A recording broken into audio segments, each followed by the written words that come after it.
Se quiser, a gente fica aí, um aninho. É pouco tempo. Uma hora de acendimento.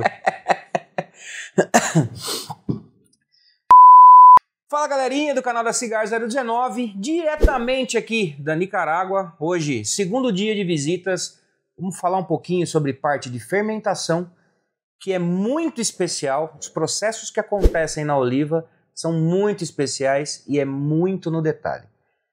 Quer saber de tudo isso que vamos falar aqui? Acomode-se em sua poltrona e vem com a gente, porque hoje vai ser oliva. Mas antes de continuarmos, diretor, roda a vinheta para nós.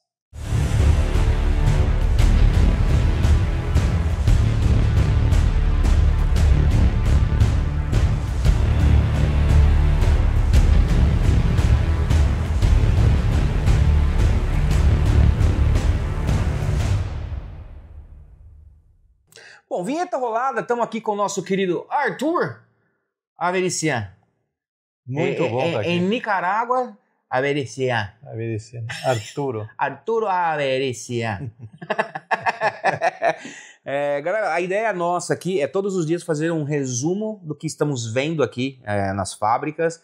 Hoje nós vamos falar um pouquinho, nesse segundo vídeo, vocês viram no primeiro vídeo, falamos de parte de fazenda, a parte de beneficiamento, parte de cura, a parte de genética, que é incrível, e hoje vamos falar um pouquinho de fermentação, que está tudo muito fresco ainda na memória, então dá para a gente passar algumas coisas bem legais. Vocês vão ver imagens daqui da parte de fermentação, vocês vão ver de tudo um pouco. E Arthur, eu quero começar falando um pouco dessa parte bem do início, que é quando as folhas chegam até aqui. Existem alguns processos que são feitos para que a folha chegue até a parte de fermentação. Então, por exemplo, chegou tabaco aqui nessa unidade ali, é o fumador. Qual é o processo que acontece primeiro? Primeiro é feita uma classificação das folhas que vêm da secagem, né? Uma classificação inicial, e depois se começa o processo da primeira fermentação. Sim. Né? Tanto para parte de tabaco de tripa, de capote, que são 2 fermentações, e para a parte de capa aqui é apenas uma fermentação. Exato, e é interessante porque muito se fala sobre temperatura, né? E aqui a gente aprendeu que a umidade, claro que ela é muito importante para a fermentação, mas como aqui é tudo no detalhe, a questão da umidade também é muito levada em consideração. E uma outra informação muito legal que aqui vendo presencialmente a gente tem essas possibilidades de acompanhar a evolução que acontece na fermentação. Nós tivemos aqui a oportunidade de ver pilões que foram montados recentemente, com 1 ou 2 semanas, e depois pilões que estão com 8, 9, 10 meses de montagem já, né? E essas viras acontecem por tempo indeterminado. Sim, até que o tabaco esteja pronto. Sim, né? O elemento principal que determina essa quantidade de viras que o pilão tem é basicamente a temperatura. Então esse monitoramento é feito constantemente, e havendo a necessidade, quando você atinge uma temperatura até ela se estabilizar, é feita a vira, se molha, né? A primeira fermentação, a primeira montagem do pilão é feita, ela starta com a umidade natural que a folha vem. Chega entre 17% e 18%, né? Isso. Depois a gente tem, a partir da primeira vira, é feita uma molha do tabaco, depois ele é remontado o pilão. Trabalho incrível, extremamente complexo, demanda muito tempo, muito cuidado, e hoje a gente pôde ver todo isso em muito detalhe. Sim.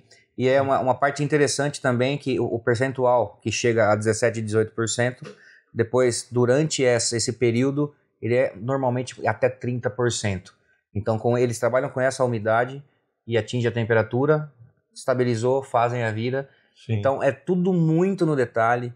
Eles têm todo um organograma, tem toda uma planilha preenchida diariamente. Todo momento existem dados novos que são inseridos nessa planilha. E foi interessante a gente poder confirmar algumas coisas, né?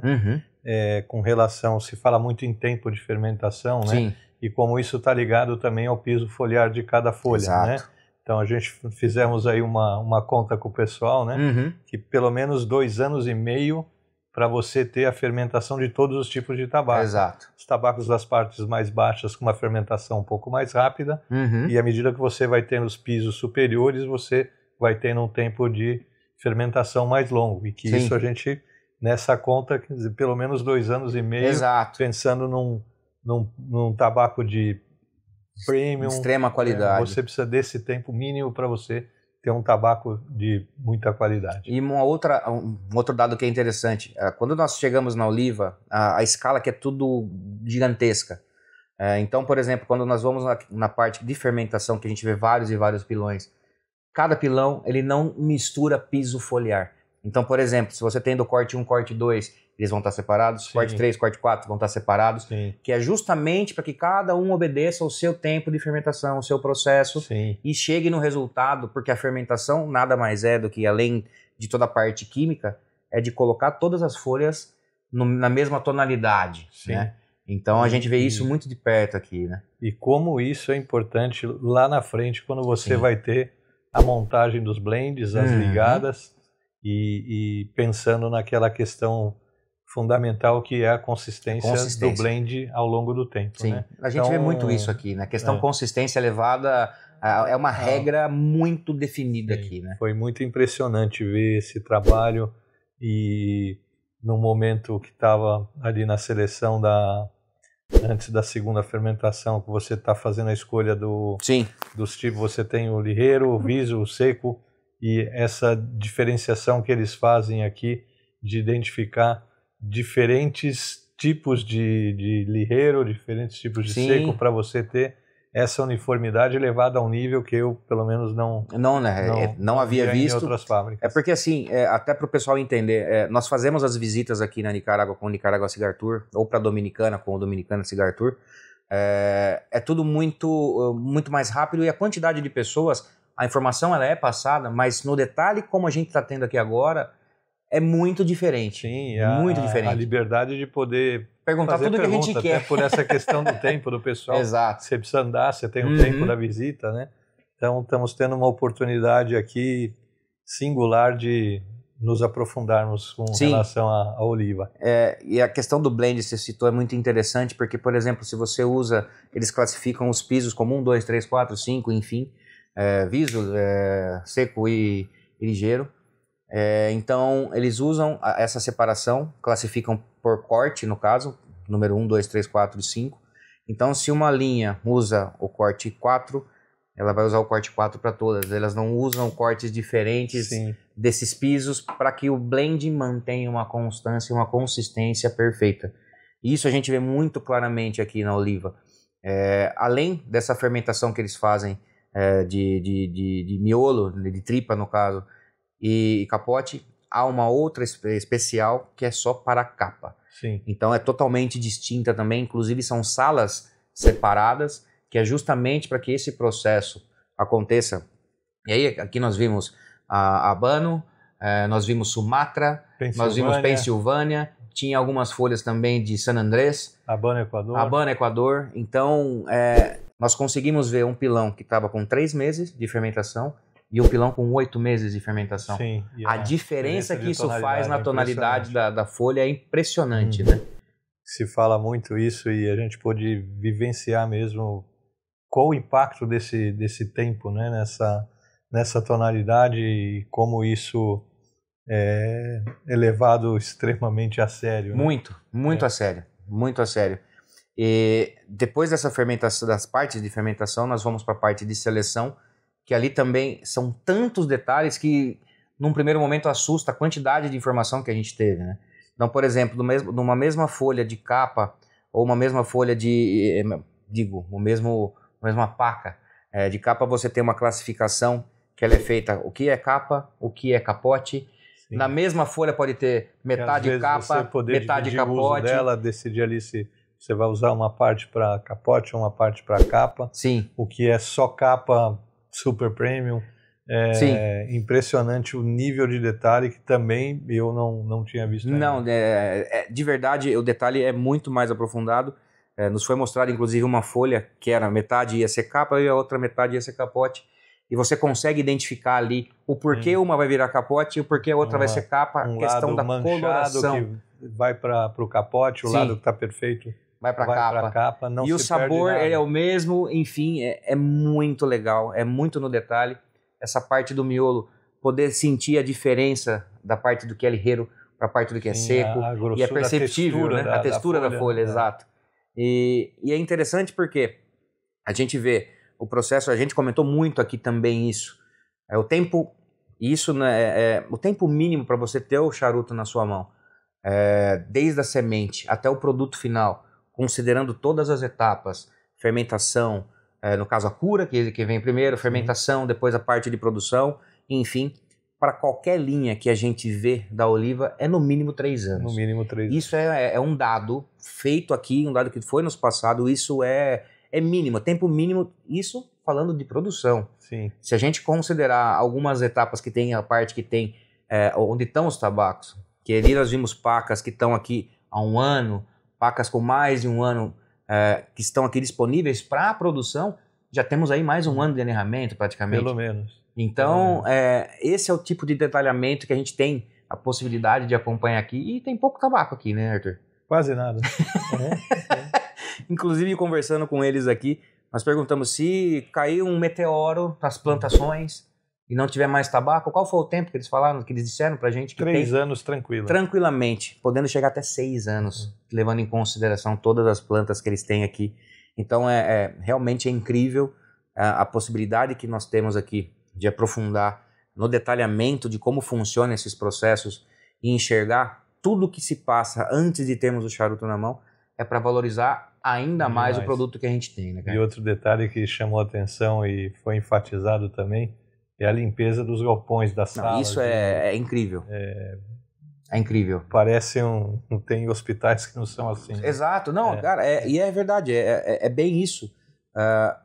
As pessoas acham que é um trabalho muito braçal, muito manual, né? Então, tudo que eles podem fazer para que as pessoas se sintam confortáveis, aqui eles fazem.